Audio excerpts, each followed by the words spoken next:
오늘은 이런 질문으로 시작해 보려 합니다.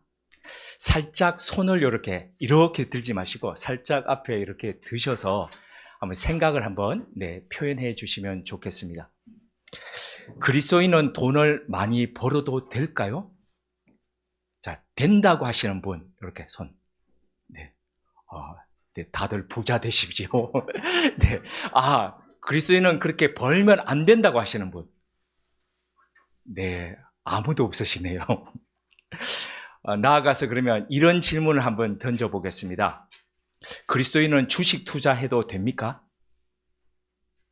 네. 여기는 이제 손 들거나 말거나 이렇게 하시는데, 자, 그러면 얼마 전까지 가장 핫했던 코인은 해도 됩니까? 네. 머뭇 하시고, 더 나아가서, 그럼 채권은 해도 됩니까? 선물 투자는 해도 됩니까? 자, 네. 근데 고개를 끄덕이시지만 이 선물 투자는 굉장한 위험을 안고 있죠. 보통 주식에서 이렇게 완전 손절하고 뭐 이렇게 한다라고 하지만 더 위험한 게 이 선물이거든요. 자, 그러면 또 다른 거, 그러니까 부동산은 그러면 투자해도 됩니까? 네, 부동산 투자해도 된다, 또 안 된다, 여러 가지 생각들이 있으실 것 같은데요. 이렇게 현대 생활 중에서 지금까지 제가 말씀드렸던 것은 우리가 하는 경제 활동들의 많은 부분을 차지하고 있는 것들입니다. 해도 된다, 안 해도 된다 그러지만 이게 경계가 어떤 면에서 보면 참 모호합니다. 어떻게 보면 투기가 될 수도 있고 어떻게 보면 투자가 될 수도 있고 얼마만큼의 이익을 가지느냐 또 얼마만큼의 리스크를 안고 있느냐 원금 손실의 위험이 있느냐에 따라서 아마도 생각이 달라질 것 같은데요. 성경은 돈과 물질에 대해서 극명하게 나누어지는 두 가지 관점을 일관되게 이야기하고 있습니다. 어떤 게 상반되는 겁니까? 하나는 부라는 것은, 돈이라는 것은 하나님이 주신 복이라는 그런 관점입니다. 굉장히 긍정적으로 바라보고 있습니다. 그런데 똑같은 성경에서 그 돈과 물질은 우상숭배라는 만몬이라는 관점으로 이야기하고 있습니다. 자, 그러면 복이라는 개념과 만몬이라는 이 개념, 상반된 개념을 이야기하고 있는 이곳에서 우리는 어떻게 균형을 잡고 살아가야 될까요? 그 지침이 되는 것이 바로 오늘 이 비유 속에 있습니다. 1627년 렘브란트도 본문 속 오늘 이 말씀을 묵상하고 난 뒤에 매우 감동이 되었나 봅니다. 그래서 그림을 그렸습니다. 윤빈군, 어리석은 부자라는 제목으로 유화를 남겼습니다. 송 집사님, 죄송한데 거기 위쪽에 한번 위쪽에 스위치를 한번 내려주십시오.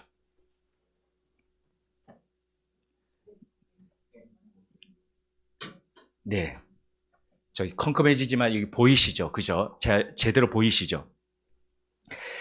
이 그림을 렘브란트가 그릴 때에 그의 나이 21살이었습니다. 그런데 성경을 읽고 난 뒤에 어떻게 이렇게 디테일하게, 그러니까 성경에 있는 내용 그대로는 아니지만은 이렇게 표현했는지, 그 렘브란트 할 때 제가 자주 말씀드리지만은 이렇게 어둠과 빛을 극명하게 이렇게 대조시키는 것을 테네브리즘이라고 이야기합니다. 그런데 이 극명한 빛과 어둠의 대조를 보이면서 성경 오늘 읽었던 본문의 내용을 아주 잘 드러내고 있습니다. 그렇지만 여기까지였습니다. 여기까지라는 게 뭐냐 하면은 이렇게 어떤 면에서 물질에 대한 그 위험성, 돈에 대한, 그러니까 한편으로 잘못하면은 이렇게 어리석게 흘러갈 수 있다는 것을 느끼고 21살에 이런 그림으로 표현할 수 있었음에도 불구하고 그의 인생은 그렇지 못했다는 겁니다. 이 그림 이후에 그는 소위 말해서 잘 나가는 화가가 되었습니다. 결혼도 했습니다. 그래서 암스테르담의 강남의 노란자 땅에 저택을 구입했습니다. 자, 저택을 구입하고 나면 할 일이 또 뭐가 있을까요? 그 저택에 어울리는 인테리어가 들어가야 되겠죠. 그래서 갖가지 골동품들을 사고 그에 맞는 럭셔리한 옷들을 구입하고 이렇게 살아가다 보니까 은행에 이 집을 살 때도 은행에 저당 잡혀가지고 그리고 돈을 빌려서 그 저택을 구입을 했다는 거죠. 그러니까 늘 그 은행에 원리금 갚는다고 계속 그 당시에 1627년 이 당시에도 그런 삶을 살았다는 겁니다. 영끌을 했기 때문에. 그런 가운데 자녀들이 먼저 죽었습니다. 사랑하던 부인마저도 먼저 갔습니다. 삶이 피폐해져 갔습니다. 계속 은행에는 돈을 갚아야 했고 너무 힘든 그런 삶을 살다가 마지막 그의 말년을 그렇게 보내고 말았습니다. 21살의 렘브란트가 그렸던 이 어리석은 부자의 모습을 화면에서 제가 조금 설명을 드리겠습니다. 하얀 옷에 그 당시에 그 부의 상징이라고 하는 럭셔리한 빛나는 하얀 옷에 금으로 짠 그 실로 자수를 놓은 이 아주 화려한 옷을 입은 이 노인이 등불을 밝혀놓고 촛불 아래에서 뭔가를 살피고 있습니다. 안경을 꼈는데 눈이 시력이 나빠졌다는 거죠. 그런데도 그의 눈빛은 저 어둠 속에서도 반짝반짝 빛나고 있습니다. 주변을 보니까 갖가지 서류들로 쌓여 있습니다. 아마 그의 집문서 그리고 그가 빌려줬던 그 여러 가지 채권 서류들 아마 이런 것들로 가득 그의 사무실 방이 채워져 있습니다. 얼마나 가진 게 많은지. 아래쪽 책상 위에 보니까 금화들이 또 이렇게 쌓여져 있습니다. 그는 낮 동안에 버렸던 그 금화를 유심히 살펴보면서 아마도 그렇게 어둠을 밝히면서 세우면서 그렇게 있었나 봅니다. 깊은 밤은 마치 끝을 향해 달려가는 그의 노년 마냥 저물어 갑니다. 하지만 그는 조금도 개의치 않고 빛나는 눈빛으로 더 빛나는 빈틈없는 자산 관리에 이 밤이 깊어가는 줄도 모릅니다. 그는 밤잠을 이렇게 있고 열심히 마치 더 큰 곳간을 세워야 하는 것처럼 그런 설계하는 사람처럼 그렇게 밤을 보내고 있습니다. 성공한 기업가, 유능한 사람 같습니다. 그런데 하나님은 이 사람을 향해서 야, 이 어리석은 사람아 라고 그렇게 호칭하셨습니다. 왜 이토록 성실하고 부지런한 사람을 부자를 향해서 하나님은 야, 이 어리석은 사람아 라고 그렇게 말씀하셨을까요? 이제 불 좀 켜주시겠습니까? 어리석은 부자 비유는 예수님께서 군중에게 말씀하시던 중에 한 사람이 불쑥 튀어나와서 선생님, 제 부탁 좀 들어주세요 라고 했던 그 요청에 따라서 예수님께서 하셨던 이야기입니다. 자, 그가 어떻게 부탁을 했는지 한번 볼까요? 누가복음 12장 13절입니다. 함께 읽으시겠습니다.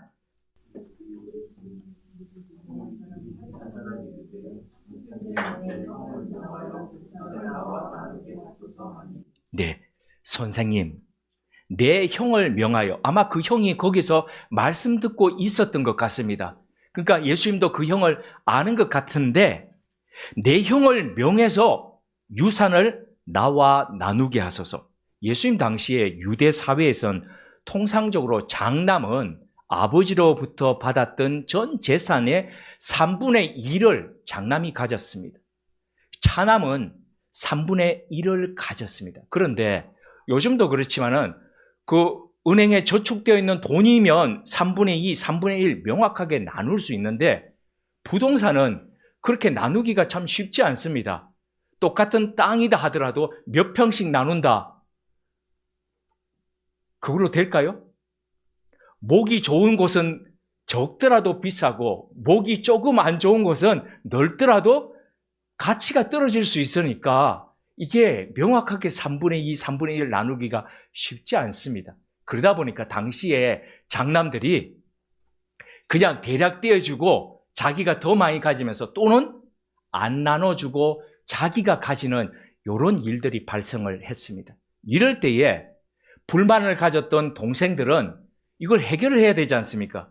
그럴 때에 그 부근에 있는 아주 명망 있는 랍비를 찾아가서 중재를 요청하는 일들이 왕왕 있었다고 합니다. 그러니까 이 사람이 지금 와서 예수님께 분쟁이 되고 있던 유산의 분배를 요청했다는 것은 이 사람이 예수님을 랍비로 그렇게 존경하고 있었다는 의미가 되겠습니다. 하지만 예수님은 이 사람의 요청을 이렇게 단호히 거절하셨습니다. 14절입니다. 이 사람아, 누가 나를 너희의 재판장이나 물건 나누는 자로 세웠느냐? 요청한 사람의 입장에서 보면 당혹스러운 답변이었지만은 예수님은 그의 요청하는 그의 속에 있는 탐심을 보셨습니다. 그래서 거절하셨습니다. 유산을 나누는 데 있어서 그에게 분명 억울한 것이 있었을 겁니다. 그런데 그 억울한 것을 틈타서 탐심이 그를 완전히 잠식했습니다. 탐심에 잠식되다 보니까 같은 피를 나눈 형제요 자매였는데도 불구하고 형으로 보이지 않습니다. 자매로 보이지 않습니다. 누구로 보입니까? 내 몫을 훔쳐간 그런 도둑으로 보이는 겁니다. 그래서 그는 자기 형으로 자기 자매로 보지 않고 라고 그렇게 마음속에서 올라오는 탐심을 갖고 예수님 앞에 요청했던 겁니다. 당시 재산분할을 요청했던 그 사람뿐만 아니라 그 말씀을 듣고 있던 사람들 대부분이 이런 마음의 상태를 가지고 있었기에 예수님은 그들 모두를 향해서 이렇게 말씀하셨습니다. 15절입니다. 삼가 모든 탐심을 물리치라.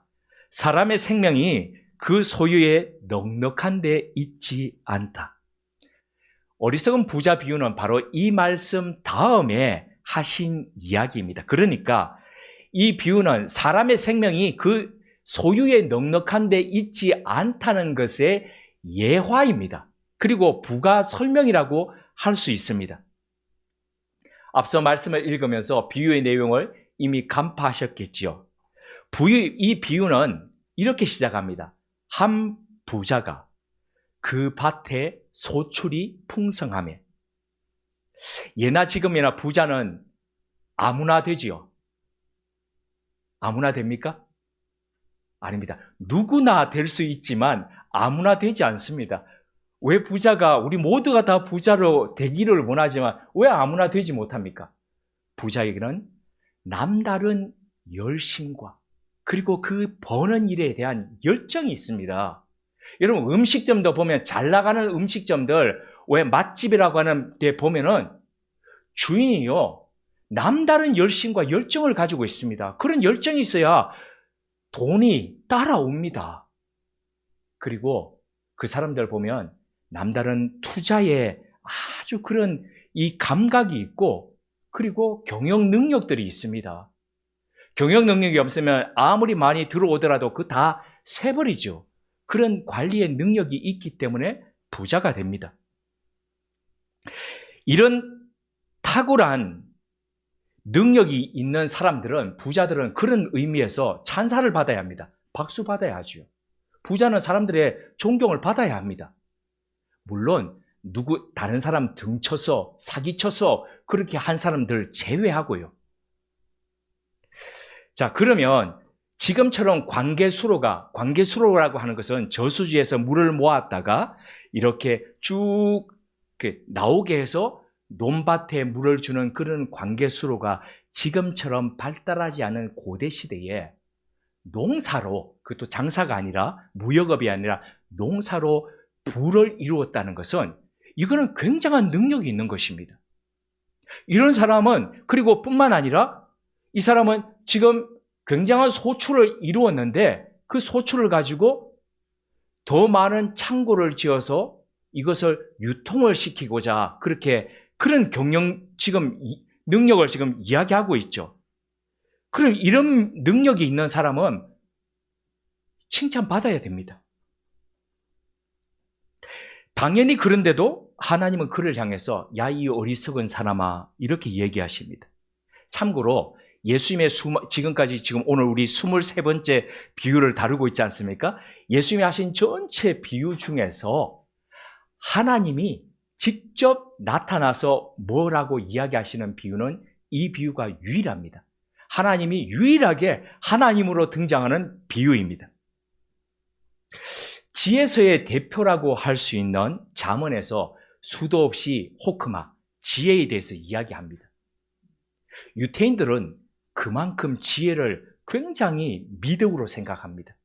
그래서 지혜가 있는 사람을 존경합니다.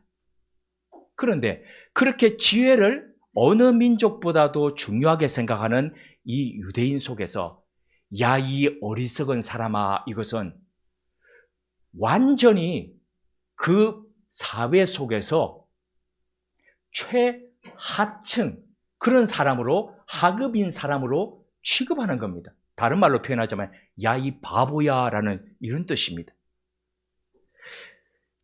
인생에서 중요한 것이 뭔지도 모르면서 그렇게 살아가는 이 어리석은 사람아, 바보야 라는 뜻으로 하나님이 그렇게 부르신 거죠. 그렇다면 사람에게 있어서 가장 중요한 게 무엇일까요? 당연히 생명이지요. 돈도 재산도 그가 살아있어야 뭔가 되는 거 아닙니까? 자기가 죽으면은 자기의 목숨이 다하면 아무리 많이 가졌다 한들 그게 무슨 소용이 있겠습니까? 수년 전의 일입니다.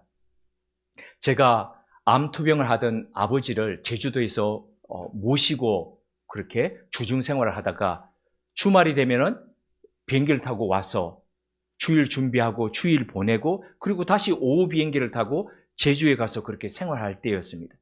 저희 제주집에 같이 마당을 쭉 옆에 쓰고 있던 그 옆 건물에 의사 한 분이 와서 암투병을 하고 계셨습니다. 근데 이분은 그냥 의사가 아니라 자기 전공 분야에 있어서 명의라고 소문이 났던 분입니다. 얼마나 명의라고 소문이 났는지 병원 문을 열기 전에 매일 아침마다 지금은 이게 우리 그 의료보험증 가지고 가지 않지 않습니까? 근데 의료보험증을 가지고 다니는 그때에 문을 열면 그 밑으로 넣어놓았던 의료보험증이 이렇게 쌓여 있을 정도였다고 합니다. 그리고 아침마다 줄을 선 사람들이 문 열기 전에 줄 선 사람들이 그 건물 바깥으로 나와서 광장에 100m까지 줄 서 있었을 정도라고 합니다. 그런 병원 보신 적이 있습니까? 대단하지요. 이분이 너무 바쁘니까 병원을 다른 곳에 몇 개를 더 세웠다라고 합니다. 분원을. 그런데도 넘쳐나는 이 환우들 때문에 점심 식사를 제대로 할 데가 없었다고 합니다. 그래서 짜장면을 시켜서 딱 뒤돌아서 다른 데 가지도 않고 그 책상에서 뒤돌아가지고 후루룩 5분 만에 짜장면을 비우고 환자들을 돌보는 이런 생활을 했다라고 합니다. 그러던 중에 이분이 덜컥 암이 걸렸습니다. 그래서 제주로 왔습니다.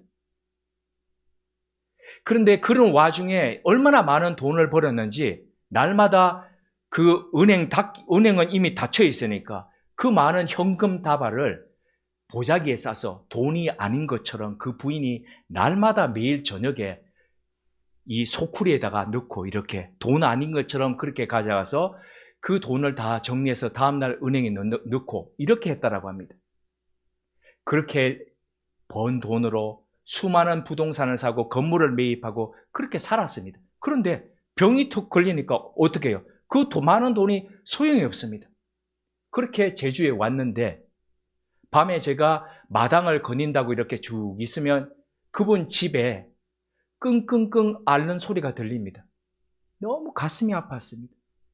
한날은 제가 문을 두드리고 들어가서 그분의 부종 때문에 퉁퉁 완전히 이렇게 부은 발을 주물러 드리면서 기도했던 적이 있습니다. 그러던 와중에 제가 너무 이해가 되지 않는 그런 일을 본 적이 있습니다. 그분 부인이 가슴에 멍울이 만져진다고 그러면서 나 살아야 되겠다고 육지로 가겠답니다. 그러면서 거기 있겠다는 남편을 바로 두고 남편이 멀쩡히 살아있는데 그 남편의 옷가지들을 저희 마당에서 드럼통에다가 다 태우고 있었습니다. 남편이 머물겠다고 하는 남편을 그럼 너 혼자 있으라 그러면서 부인이 옷을 싸가서 그냥 가는 겁니다. 할 수 없이 암투병하던 그 남편이 부인을 따라갔습니다. 그리고 얼마 있지 않아서 소천하셨다는 소식을 들었습니다. 저는 이 누가복음 12장의 어리석은 부자 비유를 읽을 때마다 그분이 떠오릅니다. 그분이 어리석어서 그렇다는 것이 아니라 그렇게 밥 먹을 시간도 제대로 없이 그렇게 날마다 환자들 돌보면서 일했지만 덜컹 병이 걸렸는데 가족에게마저 버림받고 그렇게 마지막을 가는 그런 삶을 살지 않아야 되겠다는 그런 생각 때문이었습니다. 무엇을 위해서 어떻게 살아야 한 번뿐인 이 세상을 더 값지고 보람되게 살까라는 그런 생각 때문입니다. 자, 이제 앞서 드렸던 질문으로 다가가 봅니다. 세속적 입장에서 보면 이 부자는 누구보다도 성공한 사람입니다. 누구보다도 열심히 살았던 사람입니다. 그런데 왜 어리석었을까요? 그는 삶의 의외성을 전혀 생각지 않았던 사람이기 때문입니다. 지금까지 삶을 살아오면서 느끼셨겠지만 우리 삶이 우리 계획했던 대로 잘 됐습니까? 늘 예상치도 못했던 의외의 것들이 툭 치고 들어오지 않습니까? 물론 전체적인 흐름 안에서 믿음 안에서 보면은 참 내 힘과 내 능력이 아닌데 하나님이 이렇게 인도하셨구나 그런 신앙의 고백을 할 수 있습니다. 그러나 순간순간 보면 우리 계획한 대로 우리가 예상했던 대로 그렇게 되지 않지 않습니까? 이런 의외성, 그 의외성을 그는 생각지 못했다는 겁니다. 그렇다면 이런 변화무쌍한 삶을 살아가는 우리 생에 있어서 우리에게 믿음이라는 것은 무엇일까요?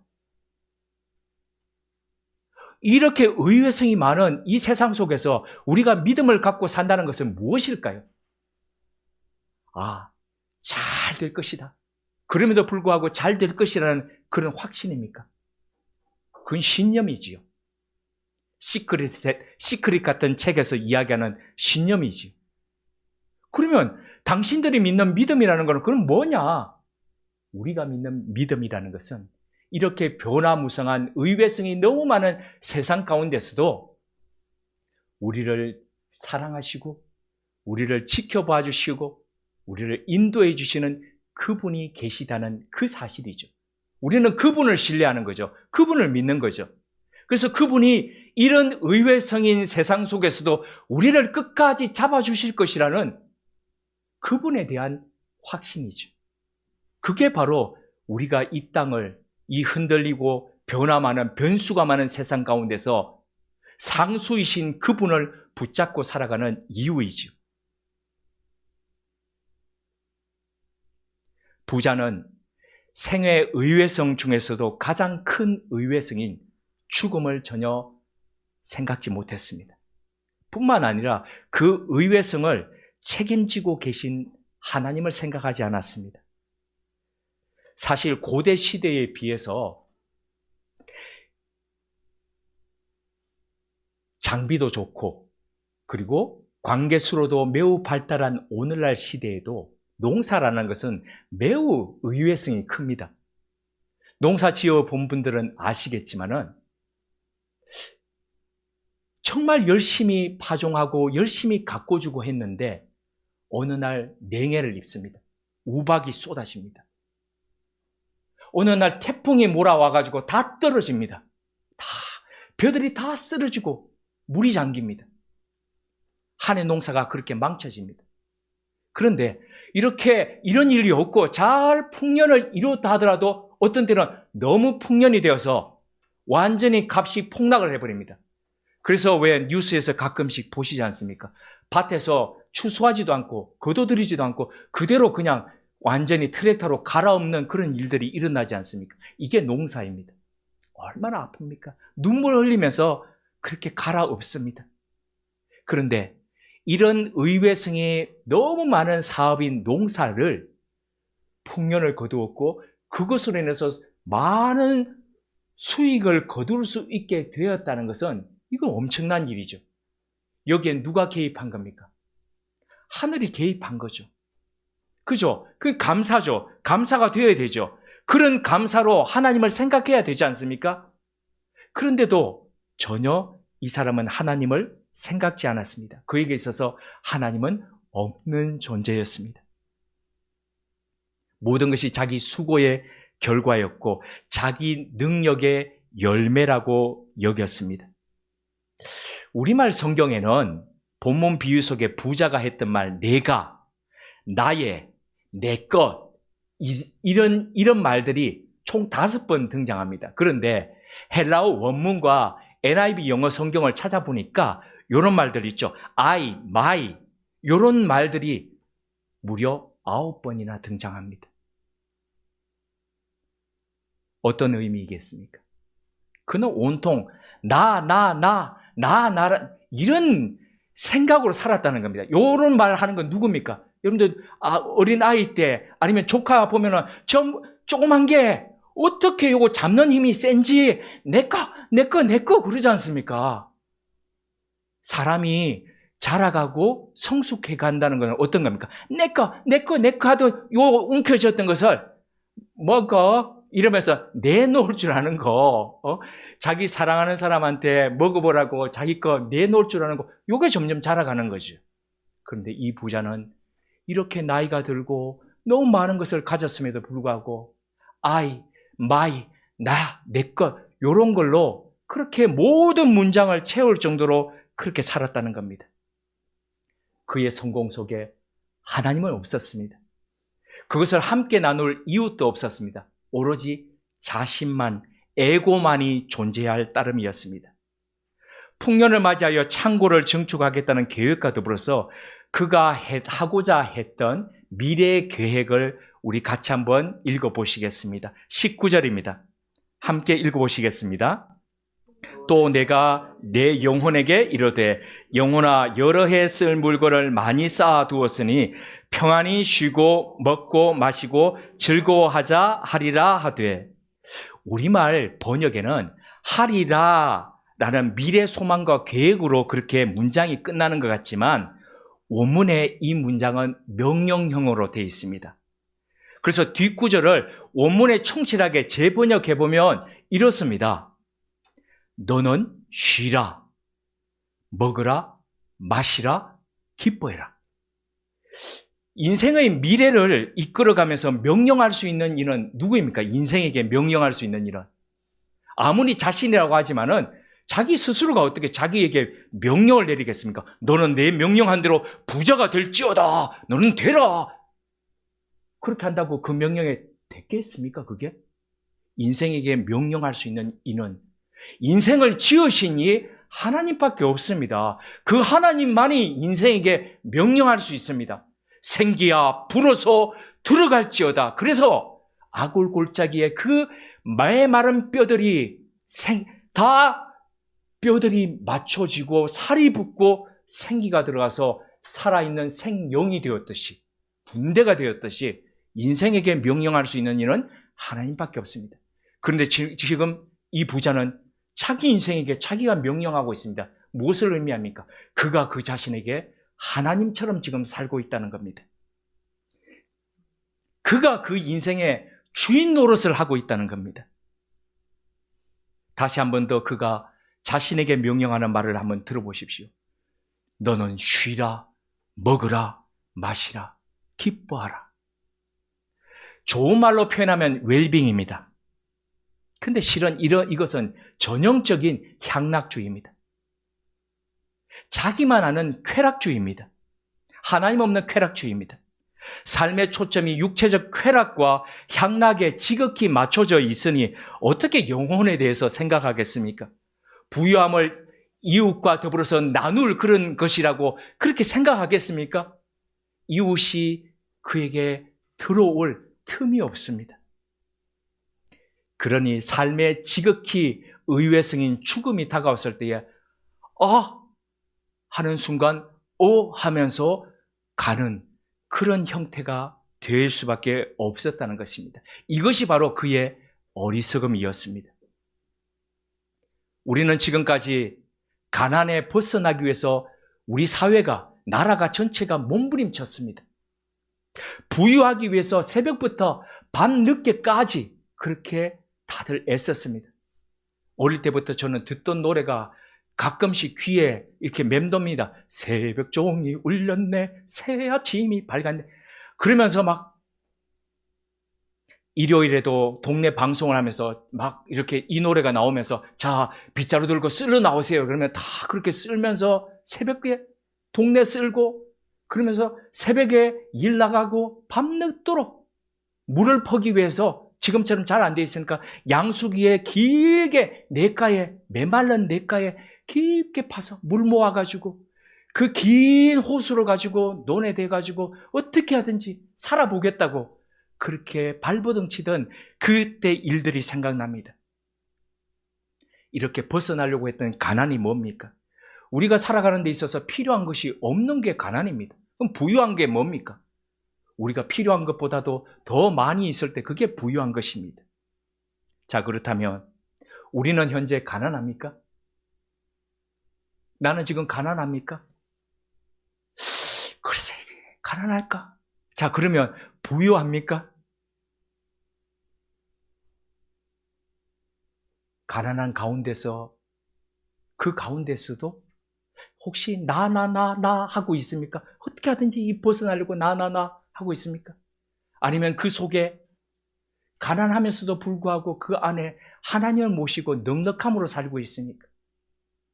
아니면 부유한 속에도 여전히 등불을 밝히며 그 서류를 보고 그 말을 밤에 새 보던 그 부자처럼 그렇게 여전히 더 많은 곡간을 짓기 위해서 그렇게 애쓰고 있습니까? 아니면 이 부유함을 이웃과 더불어서 나누기 위해서 그렇게 살고 계십니까? 어리석은 부자 비유는 가난하건 부유하건 간에 인간의 내면에 자리한 이 욕심에 대한 폭로입니다. 많이 가졌기에 부유하기에 어리석었던 것이 아닙니다. 가진 것을 이용해서 더 많이 가지려고 했던 욕심, 자기밖에 모르던 이 에고이즘에 대한 하나님의 경고입니다. 탐심에 잠식되어서 하나님의 실제와 주도하심과 공급하심에 대해서는 전혀 생각하지 못하던 그런 어리석음입니다. 교회가 어떤 면에서 보면 참 이율배반적인 것 같죠? 돈은 탐심입니다. 그러면서 하나님 앞에 헌금 많이 하십시오. 이렇게 얘기하니까 말입니다. 네. 물론 우리는 1년이 다 가도록 그런 얘기 하지 않지만 잠언 30장 7절에서 9절에 보면 야게의 아들이라고 하는 아굴이 드린 기도가 등장하고 있습니다. 잠언은 한 달 31일처럼 31장으로 구성되어 있죠. 그런데 그 마무리되어가는 30장에 보면 이 아굴이 드린 진지한 기도가 들어있습니다. 어떤 사람이 드리고 있는 정말 정직한 기도를 정직하게 드린다면 그 기도를 보면 그 사람이 뭘 생각하고 있는지, 그 사람이 평소에 어디에 중심을 두고 있는지가 보입니다. 이 아굴의 기도에 보면 그의 삶의 중심이 어디 있는지가 보여지고 있습니다. 우리 한번 찾아서 읽어보실까요? 잠언 30장 7절에서 9절입니다. 중간 부분 이렇게 여시면 시편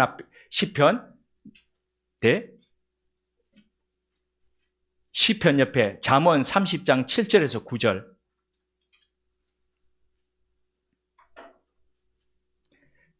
같이 한번 읽어보시겠습니다. 내가 두 가지 일을 주께 구하였사오니 내가 죽기 전에 내게 거절하지 마옵소서.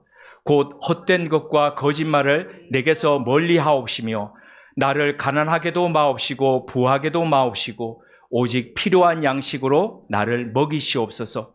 혹 내가 배불러서 하나님을 모른다 여호와가 누구나 할까 하오며 혹 내가 가난하여 도둑질하고 내 하나님의 이름을 욕되게 할까 두려워함이니이다. 아멘.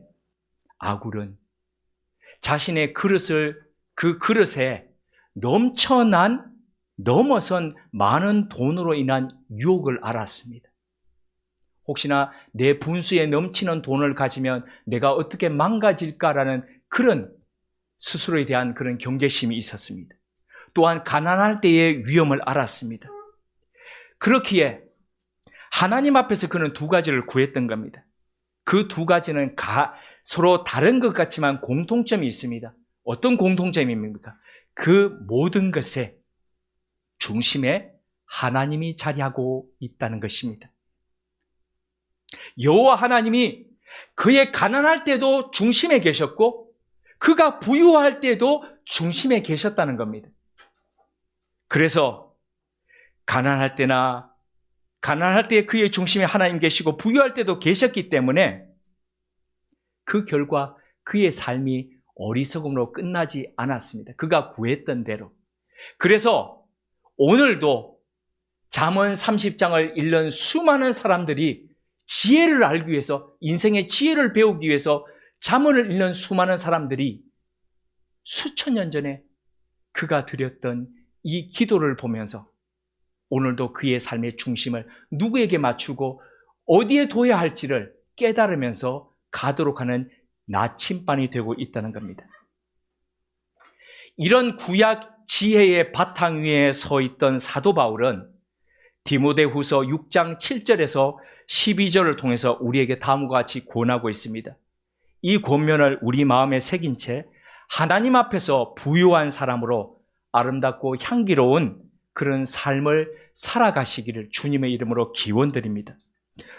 우리가 세상에 아무것도 가지고 온 것이 없음에 또한 아무것도 가지고 가지 못하리니 우리가 먹을 것과 입을 것이 있은즉 족한 줄로 알 것이니라.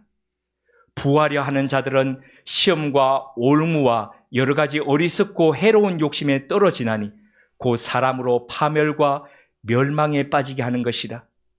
돈을 사랑함이 일만하게 뿌리가 되나니 이것을 탐내는 자들은 미혹을 받아 믿음에서 떠나 많은 근심으로서 자기를 찔렀도다. 오직 너 하나님의 사람아 이것들을 피하고 의와 경건과 믿음과 사랑과 인내와 온유를 따르며 믿음의 선한 싸움을 싸우라. 영생을 취하라. 이를 위하여 내가 부르심을 받았고 많은 증인 앞에서 선한 증언을 하였도다. 아멘. 함께 기도드리겠습니다.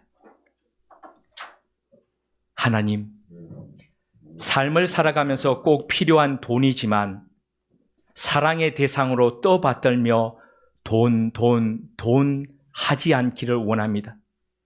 가난하건 부유하건 우리 중심에 늘 하나님이 계셔 적은 소유나 많은 소유에 휘둘리거나 잠식되지 않기를 원합니다.